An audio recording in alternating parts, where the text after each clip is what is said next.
Palang Merah Indonesia atau PMI Kota Makassar bekerja sama dengan penyedia jasa ojek online Grab menghadirkan layanan pengantaran kantong darah ekspres dari PMI ke rumah sakit.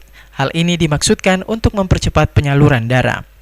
Ketua PMI Kota Makassar, Samsur Rizal, mengatakan program tersebut merupakan terobosan baru PMI bekerja sama dengan sejumlah pihak dan pertama di Indonesia, di mana program ini bertujuan membantu keluarga pasien yang membutuhkan darah. Dengan layanan pengantaran kantong darah ekspres menggunakan jasa ojek online Grab, tentunya menggunakan peralatan safety untuk menjaga ketahanan dan kualitas darah tiba dengan baik di rumah sakit pasien.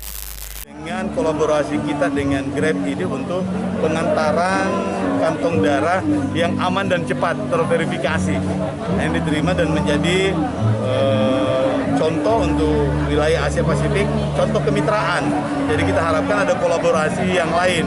Sebelumnya ini kita sudah kolaborasi dengan Kakak Fadli dan itu juga disupport oleh Ebert. Yang intinya adalah Ebert mencari model kerjasama kolaborasi yang membuat kita semua bisa menjadi pahlawan dengan mengambil peran takji sendiri, peran tak masing-masing. Samsur Rizal menambahkan, pihak penyedia jasa ojek online pun telah memberikan harga ongkos kirim khusus untuk layanan pengantaran kantong darah ekspres, lebih murah dan lebih cepat, sehingga warga yang tidak memiliki waktu banyak untuk antri mengambil darah boleh menggunakan jasa layanan pengantaran kantong darah ekspres melalui aplikasi.